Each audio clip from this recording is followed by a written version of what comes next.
नमस्कार साथियों, beekeeping India YouTube channel पर आपका हार्दिक स्वागत है। साथियों, आज हम एक और नई जानकारी लेकर के आए हैं आपके लिए।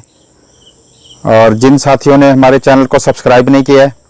वो साथी हमारे चैनल को सब्सक्राइब कर लें ताकि आने वाले सभी वीडियो के नोटिफिकेशन आपको आसानी से मिल सके। तो साथियों, आज हम बहुत ही महत्वपूर्ण विषय के बारे में जानकारी देना चाहते हैं आपको, और वो विषय है स्टिंग या मधुमक्खियों का डंक मारना। तो साथियों, बहुत सारे जो बी कीपर्स हैं वो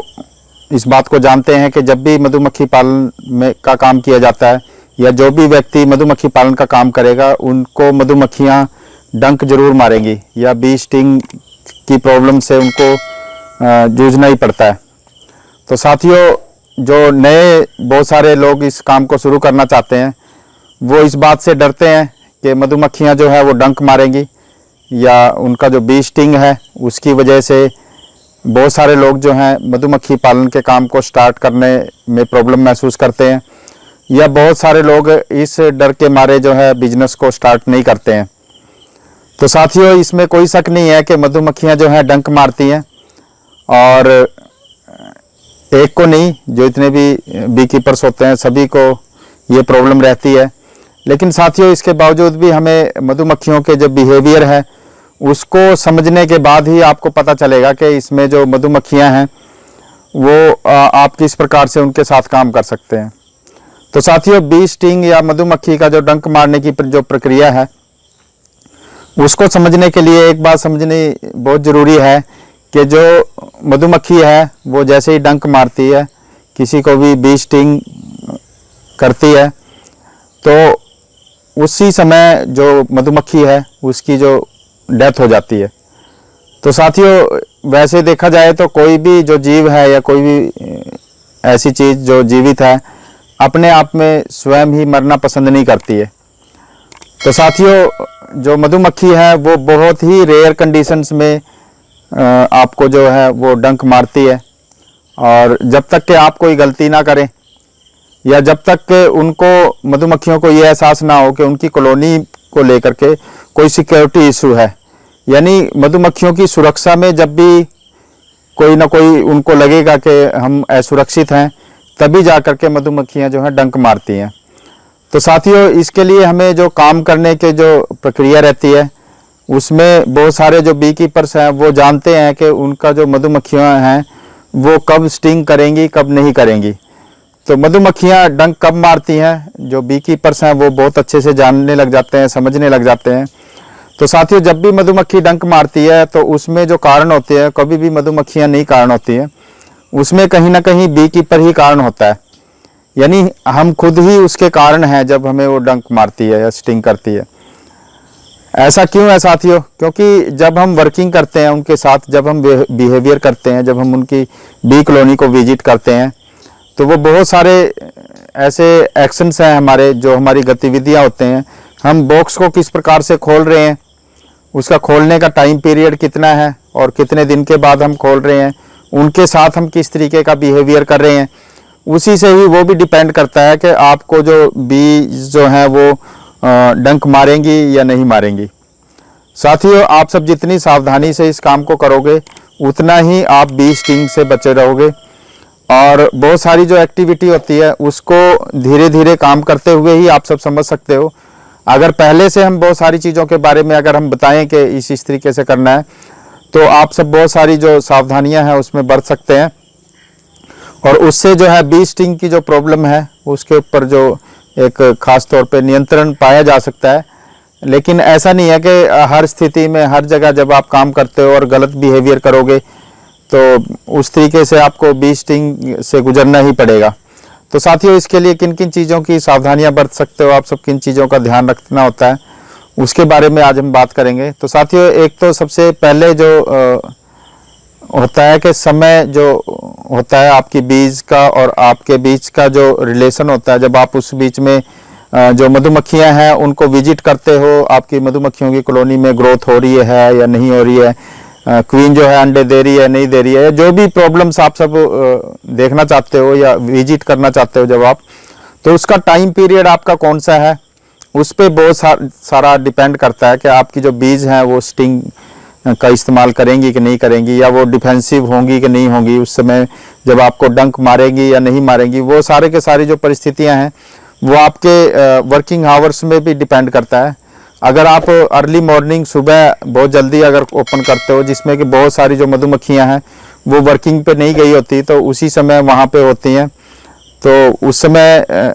इनको ओपन करना ज़्यादा ठीक नहीं रहता, क्योंकि वो अर्ली मॉर्निंग अगर हम जल्दी जल्दी खोलते हैं तो उसमें भी स्टिंग की संभावना ज़्यादा होती है, उस समय ज़्यादा एग्रेशन में हो सकती है मधुमक्खियाँ। और इसके बाद ही इवनिंग में, लेट इवनिंग अगर आप करते हो, जैसे जब धूप निकल चुकी होती है या शाम का ज़्यादा क्लोज नज़दीक आ जाता है समय, तो उस समय जो है मधुमक्खियाँ जो हैं ज़्यादा वर्किंग में नहीं होती हैं, बाहर नहीं गई होती है मधुमक्खियाँ। तो उस बीच में अगर आप छेड़ते हो, यानी बीच का जो मिडिल पार्ट होता है, जैसे दोपहर का भाग जिसको बोलते हैं, यानी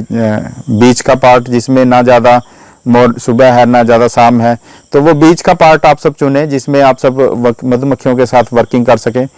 तो वो भी अच्छा एक तरीका हो सकता है, जिससे आपको धीरे धीरे उनकी टाइमिंग पता चल जाएगी। अगर लेट आवर्स में, अर्ली मॉर्निंग में आप सब उसको देखोगे,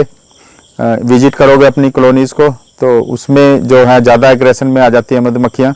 इसकी बजाय आप दिन में देखें उनको, जब पूर्ण रूप से रोशनी हो और मधुमक्खियाँ फील्ड में जा रही हों, अप डाउन कर रही हों, वो अपने काम में संलग्न हो, तो उस बीच में आपको ज़्यादा प्रॉब्लम्स नहीं आएंगी। साथियों, दूसरा ये है कि आप जो मधुमक्खियों के जो बॉक्सेज हैं उनको खोलने के लिए किस प्रकार से इसका इस्तेमाल करते हो, किस तरीके से आप उसके सामने खड़े होते हो, वो सारी की सारी जो परिस्थितियां हैं वो आपकी शो करेंगी कि किस प्रकार से आप सब जो मधुमक्खियों के साथ बिहेवियर करते हो।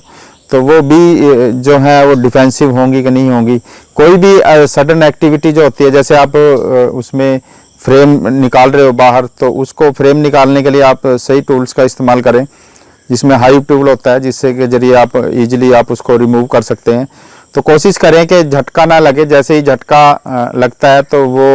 एक तरीके से डिफेंसिव स्थिति में आ जाती हैं, और जैसे ही वो डिफेंसिव स्थिति में आएंगी उनको खतरा का महसूस होगा, और खतरा महसूस होते ही जो बीज हैं वो आप पे अटैक करेंगी, और जैसे ही मधुमक्खी किसी को डंक मारती है, स्टिंग करती है, तो वो मधुमक्खी तुरंत मर जाती है, और एक मधुमक्खी का आपका नुकसान होता है, और साथ में आपको जो दर्द होता है वो एक अलग उसके अंदर पूरी कहानी है, वो तो अलग से मैं अभी बताऊंगा आपको किस प्रकार से उसका जो आप ट्रीट कर सकते हो। तो साथियों, झटके से हम उसमें नहीं काम करेंगे। दूसरा ये कि सही समय पे उसमें हम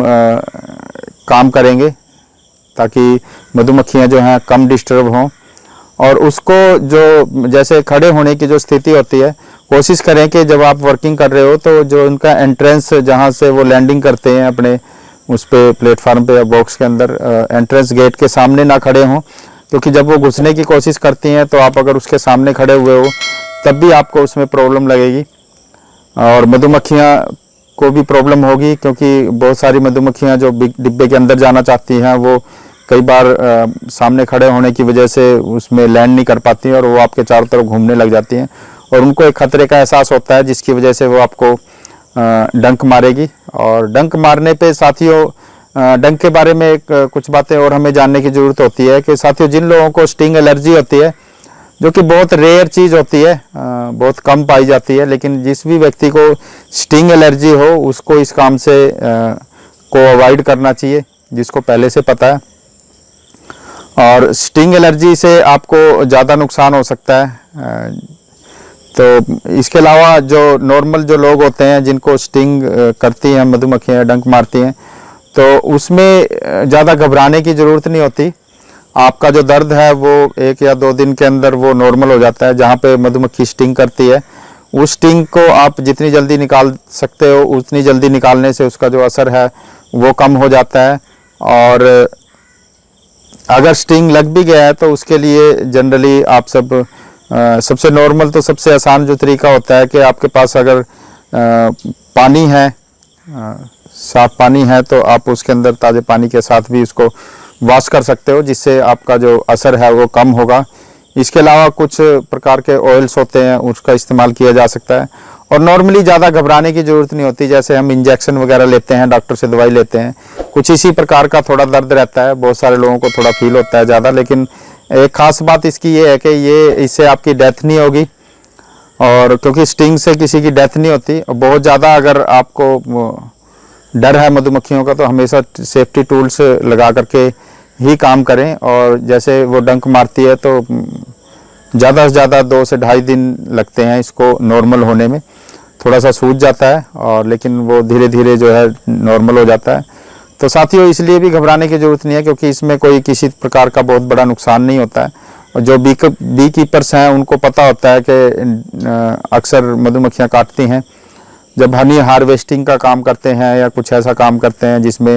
उन्हें ज़्यादा टाइम देना पड़ता है और ऑफ टाइम में भी काम करना पड़ता है, तो उनको पता होता है कि इस स्थिति से कैसे निपटना है। वो नॉर्मल रहते हैं और धीरे धीरे किसी की भी बॉडी में जैसे बार बार अगर स्टिंग लग रहा है तो वो एक तरीके से बॉडी रेजिस्टेंस भी हो जाता है। और नॉर्मली बी स्टिंग थेरेपी भी एक पाई जाती है, जो कि कुछ जगह पे इसका इस्तेमाल किया जाता है। और बी वेनम जो इसका निकालते हैं उसका भी जो है कई तरह की मेडिसिन में इस्तेमाल होता है, जिसमें जोड़ों के दर्द की जो समस्या होती है उससे निपटने के लिए भी बी स्टिंग थेरेपी का इस्तेमाल करते हैं। और इसलिए जो बी कीपर्स काम करते हैं तो उनको भी घबराने की ज़रूरत नहीं होती, क्योंकि कहीं ना कहीं वो आपके जोड़ों के दर्द में भी लाभ करेगा। बाकी तो बहुत सारी इसके जो मेडिसिनल यूज हैं, बहुत सारा डिटेल्स में का मुझे भी नहीं पता है अभी। लेकिन आप सब काम करते हुए अगर इन चीज़ों का ध्यान रखेंगे कि अपने साथ एक तो सेफ्टी टूल्स रखें। जैसे अगर आपने फेस को कवर करना है तो हैट आती है इसकी एक, जो कि जालीदार होती है, उसका आप इस्तेमाल करें। और अगर बहुत सारे न्यू बी कीपर्स हैं जिन्होंने अभी काम को शुरू किया है, वो ग्लव्स का भी इस्तेमाल कर सकते हैं। नॉर्मली इतना ज़्यादा कंफर्टेबल लगता नहीं है लोगों को ग्लव्स के साथ काम करते हुए। बी कीपर्स जब एक्सपर्ट हो जाते हैं तो वो बिना ग्लव्स के ही काम करना शुरू करते हैं। लेकिन फिर भी अगर आपको स्टिंग करती है मधुमक्खी, तो वो मधुमक्खी तो कम से कम मरती ही है, तो इससे आपको मधुमक्खियों का भी नुकसान होता है। तो साथियों, इस प्रकार से आप सब इस चीज़ का ध्यान रखेंगे किस प्रकार से उसमें वर्किंग करनी है। दूसरा ये कि उसमें जैसे ऑफ सीजन में आपके पास मधुमक्खियों को फूड मिल रहा है नहीं मिल रहा है, जब बाहर से कुछ आ नहीं रहा होता तो उस समय भी मधुमक्खियाँ जो है टेंस में होती हैं, तो उस समय भी नॉर्मली जो है दोस्त छेदे होती हैं, तो कमज़ोर है मधुमक्खी, तो वैसे ही बहुत ज़्यादा एक्टिव नहीं रहती है। लेकिन अगर बाहर से खाना नहीं मिल रहा या उसमें कई बार एग्रेशन के उनके और भी बहुत सारे कारण होते हैं, जैसे उनकी क्वीन मर गई है तो वो क्वीनलेस है बॉक्स, तब भी ज़्यादा एग्रेसिव होता है और आपको मधुमक्खियाँ जो है स्टिंग कर सकती हैं। तो इन सब चीज़ों का आप सब ध्यान रख सकते हो। और बहुत ज़्यादा उसमें एक स्थिति और भी कई बार पाई जाती है, तो हर बी कीपर के पास एक कुछ बॉक्सेज या बी कॉलोनीज ऐसी होती हैं जिनका बिहेवियर जो है बड़ा एग्रेसिव होता है।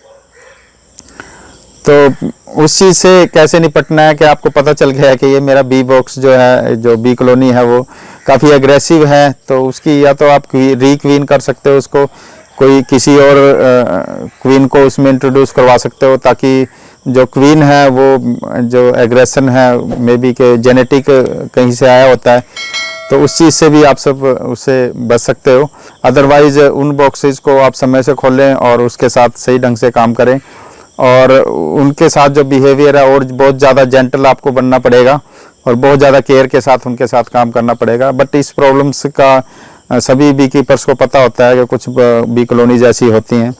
तो साथियों, बी स्टिंग जो है वो इतनी बहुत बड़ी समस्या नहीं क्रिएट करती है धीरे धीरे, बट आपको सबसे पहले ये पता चल जाए कि आपको स्टिंग एलर्जी नहीं है, तो आप सब खुल के इस काम को कर सकते हो। और डेफिनेटली कि आप सब काम करोगे तो धीरे धीरे आपको इन चीज़ों की आदत हो जाती है। बिल्कुल भी घबराने की ज़रूरत नहीं है बी स्टिंग से, आप सब बेफिक्र होकर के इस काम को कर सकते हो और अपने बिजनेस को बखूबी आगे बढ़ा सकते हो।